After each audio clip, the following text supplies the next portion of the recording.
How's it going, friends? So today I wanted to take the opportunity to show you guys the way that I organize my day-to-day life and how I stay on top of things without it being like unrealistic or overstraining, that kind of thing. I found a method that works for me, and I have a feeling it'll work for some of you as well.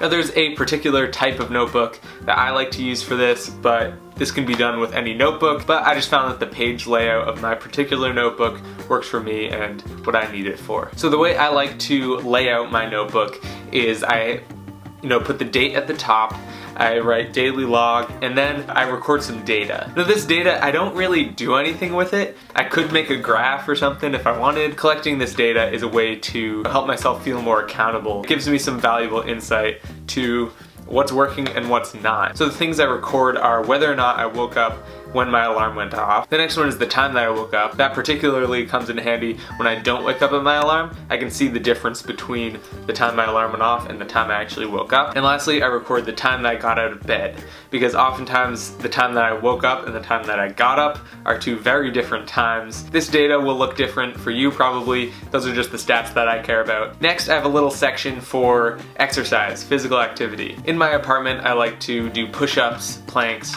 and pull-ups, and more recently I've been recording my runs. By writing down like how many pull-ups, how many push-ups, all that sort of stuff, it gives me a sense of accomplishment for doing it, and I can also see how it compares to days in the past, and it serves as a little motivation for me, especially when I know that I could look back at this and see like a big dip or a big increase, just random fluctuations. I want to remain consistent, so this helps me visualize that. Right below that is where I start my to-do list. This is the part of the page that I use most often throughout the day because it's just got all my tasks laid out. This is something that I fill out right in the morning. Right when I wake up, I'll just enter in everything that I have to do that day. When I complete a task, I'll put just a single slash through the box. If it's something that I'm removing from the list, I'll draw a line all the way through it so that I can still read it, but I know that it's not something that I'm concerned with anymore. And if I don't finish a task and it still needs to get done at some point, then I'll put this little symbol next to it just so that I know to move it to the next day. Going through a couple of the pages, some of them are like jam-packed full of to-do lists, varying amounts of actual task completion, but at least I know what I was supposed to do and what stuff I'm moving over to tomorrow. Other days have barely anything on the to-do list and I check them all off. Some days have a few things on the to-do list and I check none of them off. It really depends on the day for my productivity, and I'm working on getting more consistent at that. I do value being able to look back at what I've done, see what still needs to get done. And the last part of my daily log is right at the bottom. I'll enter in some nighttime stats. So I want to know what my screen time was for the day, if I had my phone in bed with me, which is, a big factor for getting to sleep on time, and what time I actually went to bed. Writing down the screen time is very useful because once that number is written down, I don't want it to change. I want it to remain accurate. So that's like the last thing I do before I put down my phone and don't pick it up again.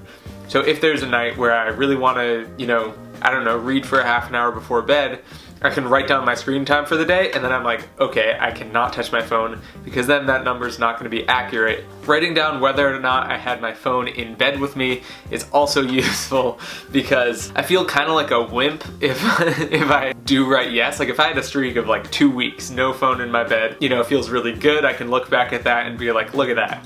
I didn't look at my phone in bed and keep myself up all night. It feels really good to write no for that, especially if I write it preemptively and then I'm like, now I have to stick to it. It feels like I let myself down when I write, yes, I had my phone in bed, and it's like, So it's kind of just holding myself accountable for that. Like I could have done better. I had the full opportunity to, and I chose not to. Having that internal locus of control in that way helps a lot. And having the time that I go to bed is just useful to know. And then I can compare it with the time I woke up the next day, and I can see, how much time I got of sleep, if I'm giving myself enough time to sleep, all that stuff. So it really helps to have that last data point. I find that when I do this, I'm super productive and super on top of stuff, and I don't miss anything. And when I don't do this, I tend to be like, always falling behind on stuff. I tend to be messier. I tend to not be on top of stuff. So it really helps me to do this. Materially, I'm not a very organized person, but when I can be mentally organized like this, it helps just so much with every part of my life. So I hope you learned something in this video. Let me know if you try this out. Let me know how it works for you. If you like this video, please hit that like button and subscribe if you want to see more great videos like this one. And until next time, peace.